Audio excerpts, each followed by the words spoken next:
This video is to describe how to do a quick weighted average of a set of numbers from some data that you've taken. Specifically, the case I'm looking at here is where I've taken a set of 12 measurements of G using the Computer Assisted Measurement of G laboratory. So here are my 12 values. Here are the 12 uncertainties associated with those, taken straight from the linear fits that were provided by the Data Studio program. Now, the way in which you do a weighted fit is, or a weighted average, is you have to set up this average like this. It's the sum of a weight times x divided by the sum of the weights, where the weight decided is 1 over x sigma squared. So that's all I'm going to do. I'm going to set up a set of columns over here. The first one is the weight, and the weight times x, because that's what I need. I need a sum of weights. I need a sum of weights times x. And the weight is just 1 over sigma squared. So I just, in the first column, I'm going to fill it with numbers giving 1 over sigma squared. In the next column, I just take that weight, if you look at this, d3 times the value, g, and that gives me my weight times x. So now I populate these two columns. I can just copy the formulas down and fill this whole area up. Now notice I want sums, so I just, at the top of my column, I put in the sums. Again, if you look at this, I actually set it to sum over a larger range than available or necessary, because I might want to use this later for a different number. So I can actually make this as big as I want to. I'm just going to, by the way I set up the equations, only select the columns or the rows where I actually have numbers in them. So that's why I do the sum. So I do that for both sum of the weights and the sum of x times the weight, and that gives me the two values I need. So now I can go over and calculate my value of G, my average value based on the weighting, which is the sum of the weights times x, which is D1, divided by the sum of the weights, D1, yeah, sorry I had this. E1 is the sum of the weights times x, D1 is the sum of the weights. And that gives me my average. So that's my average. Okay, whether it's good or not, we won't talk about that. Now, but the important point is we have to look at the uncertainty in this, which means we have to come back and say, well, what is the uncertainty in x? Now, you can look at this formula, and it'd be easy enough to figure this out, just like I did with finding the delta, the difference for the linear fit, but it's actually a little easier here because I actually use the second form over here where I just need the sum of the weight times x squared.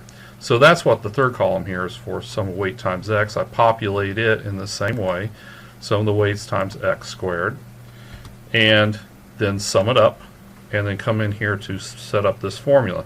Now this was sigma x squared, so I want to take the square root. So when you look at this formula, you start off with the square root, then, and you have to make sure you get all your parentheses in here. Notice I have a parentheses here, f1 over d1.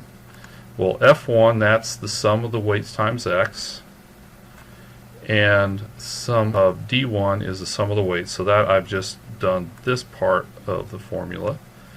Then I subtract off of that, go back here, I3, that's my average value. That's what I'm doing over here, the average value. So that first parentheses I have over here, let me get back up here, the one which is red here, which is terminated by the red one here, is the square brackets here. Then I have to divide by n minus 1. So I come down here and do n minus 1. N is in G1. And then I have to close off my parentheses for square root. Now, if you mess those up, you're going to get an answer that's not going to make any sense to you. You might even get a mistake of getting a negative number under the square root, so it could be pretty bad for you. But if you put the formula in, it should work out. So here's my uncertainty. But if you look over here, as I said, which includes this consideration of statistical variation. Now that's an important point, because if the data points are varying outside their uncertainties, then you have to consider how they statistically vary relative to the average. And one way you can do this is we can calculate a second number, which is more the common one you're going to see is the square root of 1 over the sum of the weights, which is actually the last column here. Now, so the last column did not consider the statistical variation. The first column did. Since this number is larger, and J3 is larger than the K3 value, then this is the real uncertainty because it takes into account statistical uncertainty. But if this number here was less than the 1 in K3, the 1 over the square root of 1 over the sum of the weights, then you would use the larger one. So of these two that you calculate, you use the larger one. Now, I look at this, yeah, it doesn't look great for a value. I'm not sure why it's giving such a low value. I thought I was dropping the thing right, but maybe I wasn't. I wanted to look if there's any variation in the data, because what I forgot to tell you, or chose not to tell you up front, was the first 6 of these numbers were taken with one computer system, and the second 6 were taken with another one, so I could compare the two. Now, this is where you don't actually have to set up these sums, because you can just write your formula directly from what you want to do. So here's the sum of the weights times x divided by the sum of the weights for that first set of data, and then I do the same thing for setting it up for the second one, and also the case out here, square root of 1 over the sum of the weights for that part. So for the first one I get a value. I do the same thing for the second set, just showing you that you have two values. They are bracketing the final answer. Well, that makes a lot of sense.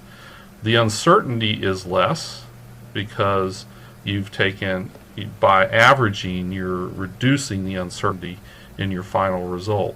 So it doesn't look like there was a big deviation, because if you look at these two numbers, they're in agreement with each other, because 45 minus 20 gives you 25, and 22 plus 22 gives you 44. Those two overlap. So these two numbers are in agreement. So this is the final answer I quote for this particular measurement. And again, yeah, whether it's good or not, I didn't really care in this part of it, because I'm just showing you how to do a weighted average. That's all.